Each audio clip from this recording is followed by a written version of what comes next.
నమస్కారం, వార్తలకు స్వాగతం. ముందుగా ముఖ్యాంశాలు. భారీ బహిరంగ సభలో పాల్గొన్న సీఎం జగన్, చంద్రబాబు నాయుడుపై ఫైర్. ఎన్నికల సందర్భంగా రోడ్ షో నిర్వహించిన సీఎం రేవంత్ రెడ్డి, పలు అంశాలపై వివరణ. నెల్లూరులో భారీ బహిరంగ సభలో సీఎం జగన్ పాల్గొన్నారు. ఈ సందర్భంగా పలు అంశాలపై ఆయన ప్రసంగించారు. 175 అసెంబ్లీ స్థానాలుంటే అందులో ఏకంగా 7 స్థానాలు మైనారిటీలకు ఇచ్చి ఈరోజు వారికి రాజకీయ రిజర్వేషన్ను కూడా కల్పించిన పార్టీ ఈ వైఎస్ఆర్ కాంగ్రెస్ పార్టీ అని తెలియజేస్తా ఉన్నా. ఈ విషయాలన్నీ కూడా ఎందుకు చెప్తా ఉన్నానో తెలుసా? ఈరోజు కేవలం ఒక్కటి చెప్పడానికి మీ బిడ్డ కులం చూడలేదు, మీ బిడ్డ మతం చూడలేదు, మీ బిడ్డ రాజకీయాలు చూడలేదు, మీ బిడ్డ ఏ పార్టీకి ఓటేశారని కూడా చూడలేదు. మీ బిడ్డ చూసిందల్లా పేదవాడిని పేదవాడిగా చూశాడు. మీ బిడ్డ ఆలోచనలు ఎప్పుడు కూడా ఈరోజు పేదవాడిగా ఉన్నవాడు రేపొద్దున ఈ బిడ్డ పెరిగి పెద్దవాడు కావాలి, మరో 15 సంవత్సరాలలో ఈ బిడ్డ ఏకంగా పెద్ద పెద్ద ఉద్యోగాలలో కనిపించాలి, పేదరికం పోవాలి అని మీ బిడ్డ తపరపడ్డాడు, తాపత్రయపడ్డాడు. అందుకే ప్రతి అడుగులోనూ మీ బిడ్డ మాట్లాడతాడు. నా ఎస్సీలు అంటాడు, నా ఎస్టీలు అంటాడు, నా బీసీలు అంటాడు, నా మైనారిటీలు అంటాడు, నా పేద వర్గాలు అని అంటాడు. ఎందుకో తెలుసా? కారణం ఆ నిరుపేద వర్గాలకు ఆ భరోసా ఇవ్వాలి. ముఖ్యమంత్రి స్థానంలో ఉన్న వ్యక్తి ఎప్పుడైతే ఆ భరోసా ఇస్తాడో అప్పుడు గ్రామం నుంచి రాష్ట్రం దాకా ప్రతి ఒక్కరికి కూడా ఆ ఆత్మగౌరవం పెరుగుతుంది. కాబట్టి ముఖ్యమంత్రి అనేవాడు నిలబడాలి.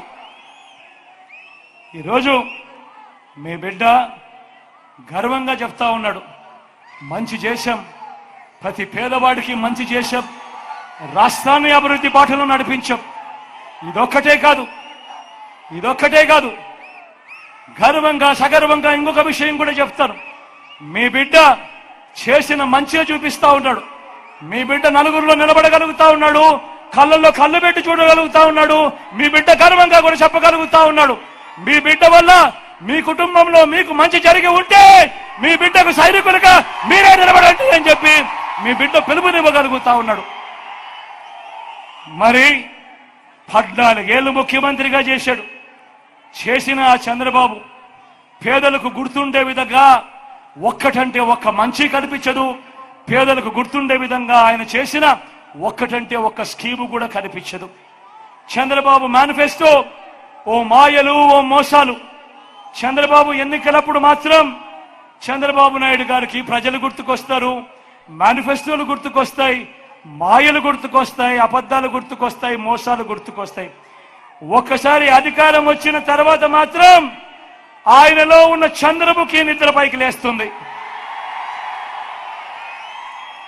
14 ఏళ్ళు ముఖ్యమంత్రిగా పనిచేసిన వ్యక్తి పేదలకు గుర్తుండిపోయేలా ఒక్క మంచి చెప్పలేకపోతా ఉన్నాడు. పేదలకు గుర్తుండిపోయేలా ఒక్క స్కీము చెప్పలేకపోతా ఉన్నాడు అనంటే ఆయన ఎన్నిసార్లు పేదలను మోసం చేశాడు అన్నదానికి నిదర్శనం కాదా అని అడుగుతా ఉన్నా. ఇదే చంద్రబాబు మేనిఫెస్టో మోయలు, ఇదే చంద్రబాబు మేనిఫెస్టో మోసాలు ఎలా ఉంటాయో ఒక్కసారి మీకు చూపిస్తా. 2014లో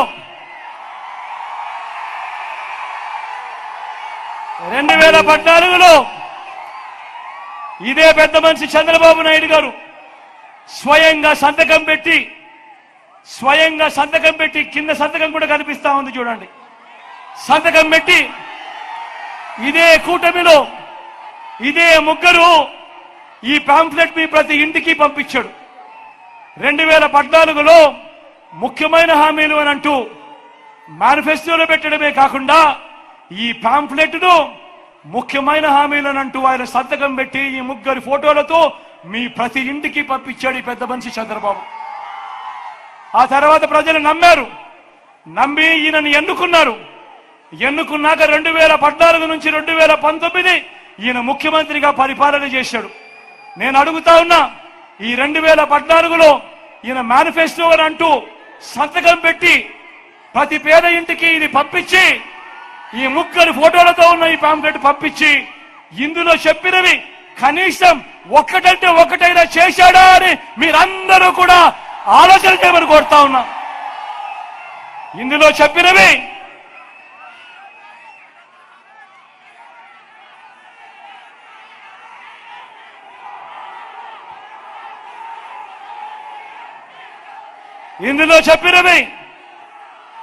రైతు రుణమాఫీపై మొదటి సంతకం చేస్తానన్నాడు ఈ పెద్ద మనిషి చంద్రబాబు. నేను అడుగుతా ఉన్నా, 87,612 కోట్ల రూపాయలు రైతుల రుణమాఫీ జరిగిందా అని అడుగుతా ఉన్నాడు మీ బిడ్డ. రెండు చేతులు పైకెత్తాలి. ఇలా ఇలా ఇలా ఇలా ఇలా ఇలా ఇలా ఇలా ఇలా ఇలా ఇలా ఇలా ఇలా ఇలా.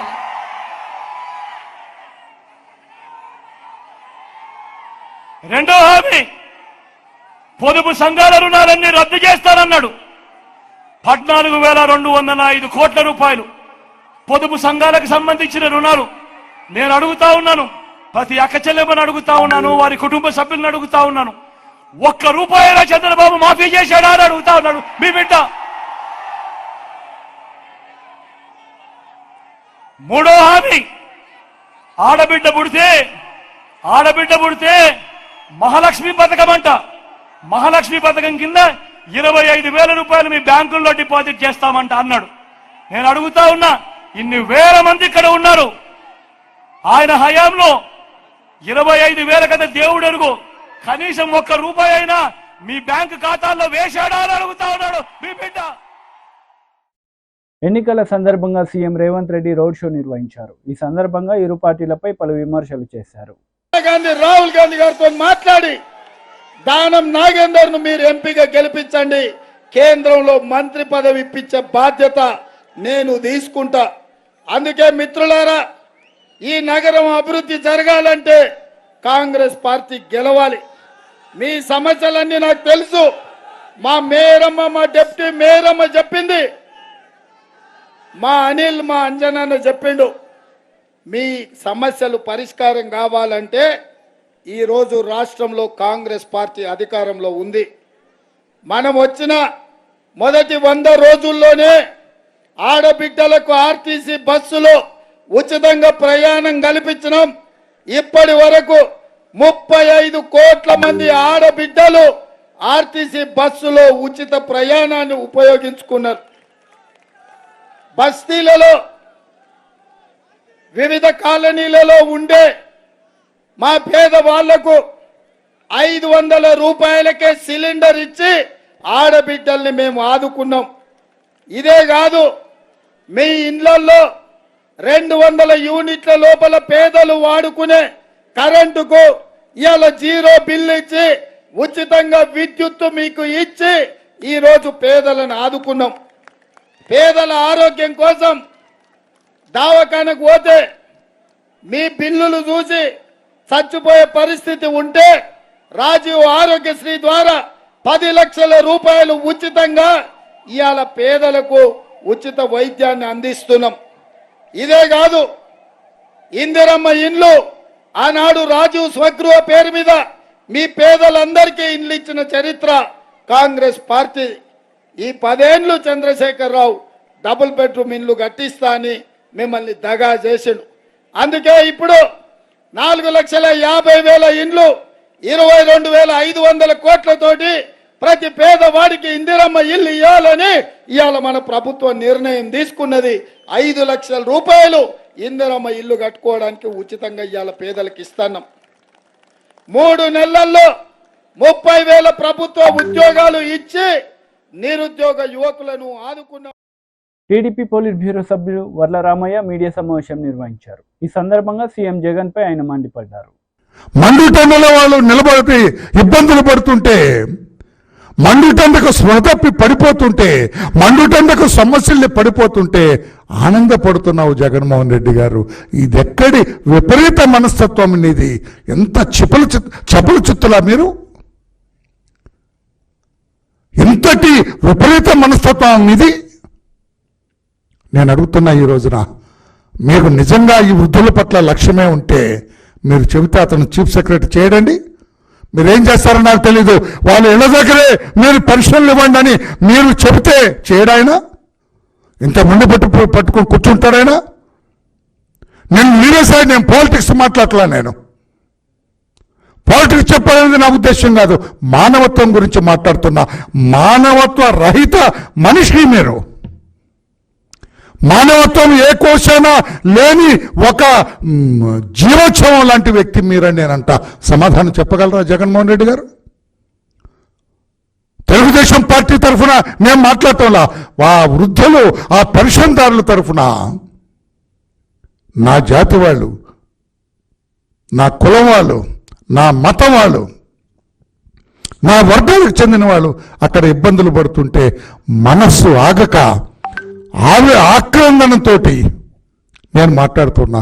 జగన్మోహన్ రెడ్డి గారు, మీరు అనుకుంటే ఇంటి దగ్గర పెన్షన్లు ఇవ్వటం జరిగేది కాదా అని చెప్పి నేను అడుగుతున్నా. మీరు అంత అసమర్థపు ముఖ్యమంత్రి మీరు? అంత పనికిరాని ముఖ్యమంత్రి మీరు?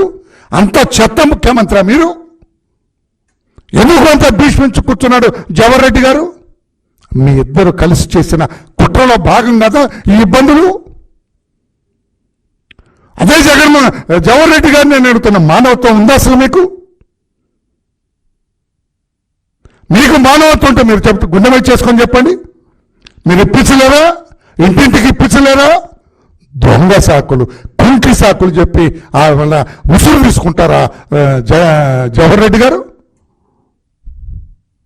ఆయనకి రాజకీయ లబ్ధి చేకూర్చడం కోసం కాదా మీ తపన, మీ ఆరాటం, మీ ఆవేదన, మొత్తం ఎవ్రీథింగ్ ఆయనకి రాజకీయంగా లబ్ధి చేకూర్చడం కోసం.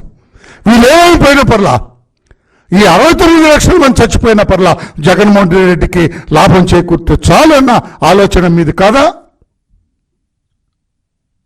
మనం బాధతోనే మాట్లాడుతున్నా, ఆవేదనతోనే మాట్లాడుతున్నా. మీ రాజకీయ చదరంగంలో రాజకీయ లబ్ధి కోసం అంత సీనియర్ ఐఏఎస్ ఆఫీసర్గా మీరు చేయలేరా? మీరు పెన్షన్ ఇంటి దగ్గర ఇప్పించలేరా? ఆ టీచర్స్ని ఉపయోగించలేరా ఒక 2-3 డేస్? మీ సచివాలయం స్టాఫ్, గ్రామ సచివాలయ స్టాఫ్ను ఉపయోగించలేరా? అంగన్వాడీ టీచర్స్ని ఉపయోగించలేరా? వీళ్ళందరినీ ఉపయోగించి ఆ పెన్షన్లు ఇప్పించలేరా? You can do it, but you have not done it. మీరు చేయగలరు మీరు,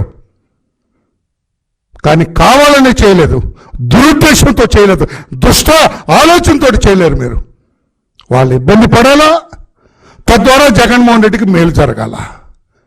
వీళ్ళు ఏమైపోయినా పర్లా, వీళ్ళు చచ్చినా పర్లేదు, మా జగన్మోహన్ రెడ్డికి మేలు జరగాల. చంద్రబాబు గారు అడ్డుపడ్డారు, రమేష్ కుమార్ గారు అడ్డుపడ్డారు, మీకు ఇబ్బందులు వచ్చినాయి, నాకు ఓట్లు వేయండి. అదే కదా మీ దుర్మార్గపు ఆలోచన జవహర్ రెడ్డి గారు. రమేష్ కుమార్ అడ్డుపడ్డారు, అడ్డుపడమన్నారు చంద్రబాబు గారు, మీరు వాళ్ళకు ఓట్లు లేదు, మా జగన్మోహన్ రెడ్డి గారికి ఓట్లు వేయండి. ఇదే కదా మీ తపన. ఇందుకోసమే కదా అంతమంది ఉసురు కొట్టుకుంటున్నాడు మీరు. ఏమి జగన్మోహన్ రెడ్డి గారు ఎంత గొప్ప చదువుతాండి, ఆ చంద్రబాబు గారు వల్లే మీరంతా చచ్చిపోయారంట. చంద్రబాబు గారు కాదు, నేను చెబుతున్నా. ఆ బిడ్డల పక్షం వహించేవాడు, ఆ వృద్ధుల పక్షం వహించేవాడుగా నేను చెబుతున్నా. You are responsible for the deaths as chief minister. మీ రాజకీయ కక్ష కోసం, మీ రాజకీయ లబ్ధి కోసం. ఏపీ ప్రభుత్వ సలహాదారు సజ్జల రామకృష్ణారెడ్డి మీడియా సమావేశం నిర్వహించారు. ఈ సందర్భంగా పలు అంశాలపై ఆయన మాట్లాడారు. ఇప్పటికీ నిజాలు కానీ గందరగోళం ఇచ్చేసేసి సాదా బైనామా అనే దాని పేరుతో పేపర్ మీద క్రియేట్ చేయడము, దాన్ని బేస్ చేసుకుని ల్యాండ్ మీద పడగా విప్పడం, కబ్జా చేయడం. ఇది జరిగింది ఎవరి హయాంలో? చంద్రబాబు నాయుడు హయాంలో కాదు. అంత అడ్డగోలుగా దేశంలో ఎక్కడన్నా జరిగిందా? అది కావాలని వాళ్ళ కోరిక. మళ్ళీ ఆ అరాచకం కావాలా? ఇప్పుడు జగన్మోహన్ రెడ్డి గారు చేస్తున్న ప్రయత్నం ఏదైతే ఉందో దాంతో అరాచకాలకు ఒక్కసారి కళ్ళెం పడుతుంది. అది ఇష్టం లేదు వాళ్ళకు. రామోజీరావు క్లాసిక్ ఎగ్జాంపుల్ ఎప్పుడు రిమైండ్ చేస్తుంటాను. వైజాగ్ లో రామోజీరావు లీజుకు తీసుకున్న స్థలం ఎవరో ఒక ఓనర్ దగ్గర తీసుకొని వర్మ అని ఎవరో ఆయన ఈనాడు దీనికోసం ఆ స్థలం పక్కన రోడ్డుకు పోతే ఆ స్థలంలోంచి కాంపెన్సేషన్ 600 గజాలు ఎంతో వస్తాయి. అది ఎవరికి పోవాలి? మామూలుగా భూమి యజమానికి కదా. రామోజీరావు రాయించుకున్నాడు, తన పేరు మీద రాయించుకున్నాడు, తన పేరు మీద రాయించుకుని ప్రభుత్వం నుంచి తను తీసుకున్నాడు. అంటే ఇలాంటి విలువైన ఆస్తులు. అలాగే చంద్రబాబు నాయుడు 100 ఎకరాలు ఈరోజు కూడా నెల్లూరు జిల్లా బాలాయపల్లి అంటారు, దాంట్లో అన్ని రకాల ఉన్నాయి, బినామీలు ఉన్నాయి, వాటిలోంచి మార్చుకున్నాడు, రకరకాల పోయినాడు, ఆయన కబ్జాలు ఉన్నాయి. ఇంకా 1000 ఎకరాలు తెలియని ఇంకా ఎన్ని చోట్ల ఉన్నాయో అప్పట్లోనే వచ్చేది. ఏది ఇంకా కర్షక పరిషత్తుకున్నప్పుడే వచ్చేది ఆయన పేరు. ఆయనకు ల్యాండ్స్ లేకలేదు. ఇలాంటి అక్రమాలన్నిటికీ, బలవంతుల దౌర్జన్యానికి, కండబలం గాని ధనబలం గాని, ఈ రోజు ఏదైతే వీళ్ళ బ్యానర్ స్టోరీలు వస్తున్నాయో, ఏ రీజన్స్ చూపి వీళ్ళు ఆందోళన చెందుతున్నామంటున్నారు, ఇవన్నిటికీ చెక్ పెట్టడానికి, చెక్ పెట్టే సదుద్దేశంతో, మంచి లక్ష్యంతో జరుగుతున్న ప్రయత్నం. ఇది కూడా ఇంకా పూర్తి అయిపోయి ఇంప్లిమెంటేషన్కి రావడానికి ఇంకా టైం చాలా 3 ఏళ్ళు 2 ఏళ్ళు 3 ఏళ్ళు పడుతుంది. అప్పటిలోగా వస్తున్న ఏదైనా అభ్యంతరాలు ఉంటే తీసుకుంటారు, కోర్టులో కేసు ఉంది అది తేరాల్సి ఉంటుంది, అపోహలుంటే తొలగించాలా, అన్నీ అయిపోయి ఒక single point of contact, single window system లాగా ఇది వస్తుంది. వీళ్ళు ఇప్పుడు ఈరోజు అంటున్నవన్నీ కూడా కబ్జా అవుతుంది, ఏదో అధికారులే డిసైడ్ చేస్తారు, అడ్డంగా పేర్లు రాసుకుంటారు, ఇవన్నీ ఇప్పుడు జరుగుతున్నాయి. ఎందుకంటే ఇప్పుడు ఒక డాక్యుమెంట్ అంటూ లేదు. రిజిస్ట్రేషన్ అనేది 2 వ్యక్తుల మధ్య. మనం ఇప్పుడు కూడా న్యూస్ పేపర్లలో, మీడియాలో మనమే చూస్తుంటాం. కలెక్టర్ ఆఫీస్ లో భాగం రిజిస్టర్ చేశారు, అమ్మేశారు, రిజిస్టర్ ఆఫీస్ లో చేసి చేశారు. ఎందుకంటే అన్ని అక్కడ ఉండవు. రిజిస్ట్రేషన్ ఆఫీస్ లో ఏం చేస్తారు, రిజిస్ట్రేషన్ దాని అక్కడున్న దీని ప్రకారం పే చేసి వాళ్ళకి ఇచ్చి 2 వ్యక్తుల మధ్య జరిగింది, ఎస్సీటీ వీళ్ళ మధ్య జరిగిందని స్టాంప్ వేసి ఇచ్చేది రిజిస్ట్రేషన్. ఇంకా ఆ తర్వాత ఒరిజినల్ కిందికి పోవాలంటే అడంగల్ ఎంట్రీ కావాలా, మ్యూటేషన్కి అప్లై చేస్తే 1Bలో జరగాల, మ్యూటేషన్ కావాలా, ఈ ప్రాసెస్ అంతా ఇంకో దగ్గర జరుగుతుంది. అక్కడ ఇప్పుడు డెడ్ లైన్ లేవా? వీళ్ళు రైజ్ చేసే పాయింట్స్ ఎట్లుంటాయంటే, ఇవన్నీ అధికారులు కదా ఇప్పుడు చేసేది. ఇప్పుడు పై నుంచి దిగొచ్చిన వాళ్ళు ఎవరు చేస్తున్నారు అంటే, వీళ్ళ ఈ అధికారులు కాక రేపుండే అధికారులు భిన్నంగా ఉంటారని ఎందుకు అనుకుంటున్నారు రామోజీరావు? ఎందుకు అనుకుంటున్నాడు చంద్రబాబు? మార్గదర్శి వాళ్ళని పెట్టి చేయించాలన్నా ఇవన్నీ? అసలు ఎక్కడ ఒక పరిధి దాటిన తర్వాత లిటిగేషన్ ఆల్వేస్ మళ్ళీ పైన కోర్టుకు పోవడానికి ప్రొవిజన్ ఉంది.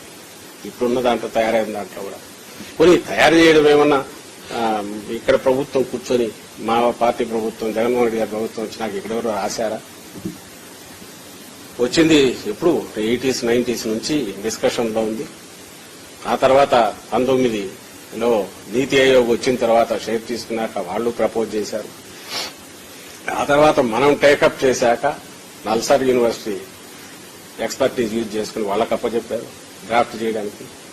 ఆ తర్వాత ఇది ప్రపోజల్ సెంట్రల్ గవర్నమెంట్కి వెళ్ళాక అక్కడ 3-4 డిపార్ట్మెంట్ ఆఫ్ లా గాని, ఇంకా సైబర్ లాస్ వాళ్ళు గాని అందరూ రైటింగ్ చేసి ఆఖరి ప్రెసిడెన్షియల్ కన్సెంట్, తర్వాత 3-4 సార్లు కొరీలు వచ్చి వెనక్కు ముందుకు వచ్చి అన్ని సూచనలు సలహాలు తీసుకుని దేశంలోనే ఒక మార్గదర్శకంగా ఉండే రకంగా ఇది తయారయ్యి చట్టం వచ్చింది. కానీ ఇంప్లిమెంటేషన్ ఇంకా లేదు. చేయలే కూడా. మళ్ళీ యాజ్ ఇట్ ఈజ్ ఇంప్లిమెంట్ చేస్తే సేమ్ పేపర్ మీద వచ్చేదే వస్తుంది. ఇదే సమయంలో జగన్మోహన్ రెడ్డి గారు ఇక్కడ ఇంకొక విప్లవాత్మకమైన ట్రాన్స్ఫార్మేషన్, ఒక సెటిల్ చేసేది, థింగ్స్ సెటిల్ చేయడానికి సమగ్ర సర్వే, రీసర్వే పెట్టారు. ఎప్పుడో 1907లో జరిగింది. 120 సంవత్సరాల క్రితం జరిగిన బ్రిటిష్ హయాంలో జరిగిన దాన్ని ఇప్పుడు తొలిసారి. ఇన్నాళ్ళు ఎన్ని కమతాలు విభజనాయో తెలియదు. ల్యాండ్ ఇక్కడ భూమి మీద ఒకటి ఉంటుంది, డాక్యుమెంట్ లో ఒకటి ఉంటుంది, గట్టు ఒక దగ్గర ఉంటుంది.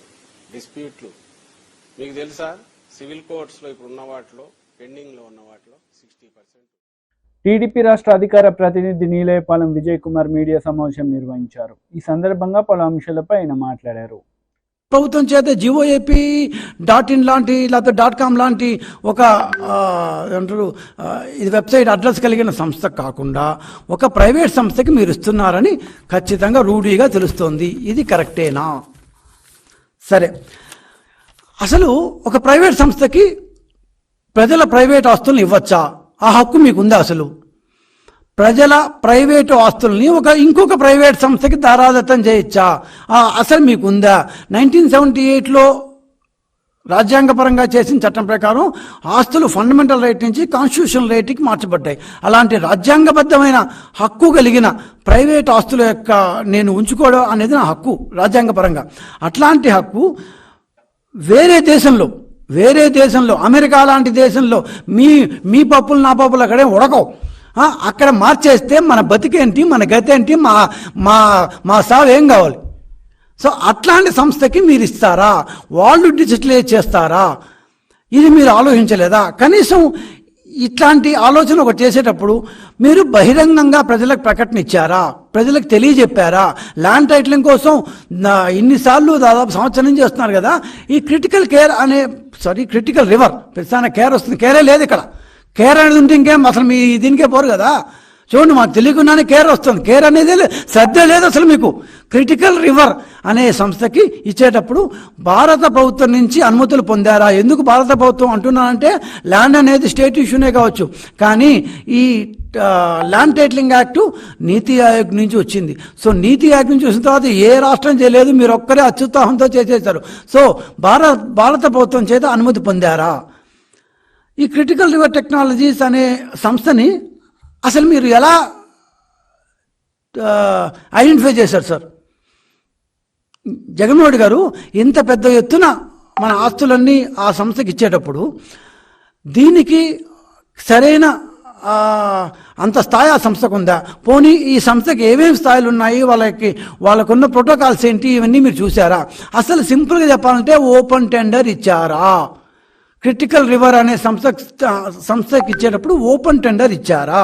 ఈ storage, distillation and security contract ఇచ్చేటప్పుడు ఓపెన్ టెండర్ ఇచ్చారా? ఇస్తే ఎప్పుడు ఇచ్చారు? ఎంతమంది అప్లై చేశారు? L1, L2, L3 ఎవరు? ఏ విధంగా ఏ ప్రోటోకాల్స్ బేస్ చేసుకొని L1, L2, L3 మీరు ఐడెంటిఫై చేశారు? వాళ్ళ యొక్క ట్రాక్ రికార్డ్ ఏ విధంగా అసెస్ చేశారు? అసెస్మెంట్ ప్రోటోకాల్స్ ఏంటి? వీళ్ళకి చూపిన ఫీజు ఎంత? ఫ్రీగా చేయరు కదా.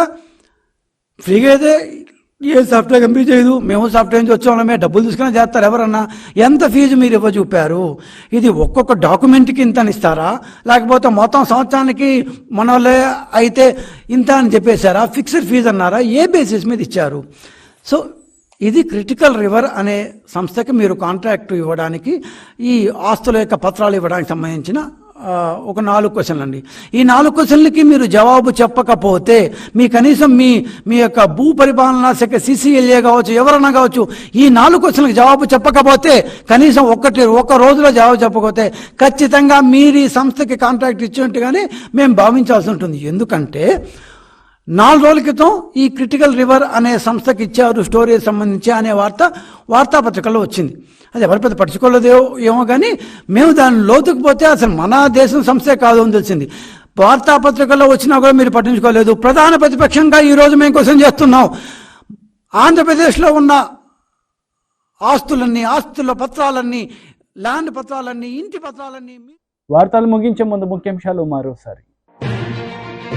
భారీ బహిరంగ సభలో పాల్గొన్న సీఎం జగన్, చంద్రబాబు నాయుడుపై ఫైర్. ఎన్నికల సందర్భంగా రోడ్ షో నిర్వహించిన సీఎం రేవంత్ రెడ్డి, పలు అంశాలపై వివరణ. ఈ వార్తలు ఇంతటితో సమాప్తం. తిరిగి ప్రసారమయ్యే వార్తల్లో మళ్ళీ కలుద్దాం. అంతవరకు సెలవు. నమస్తే.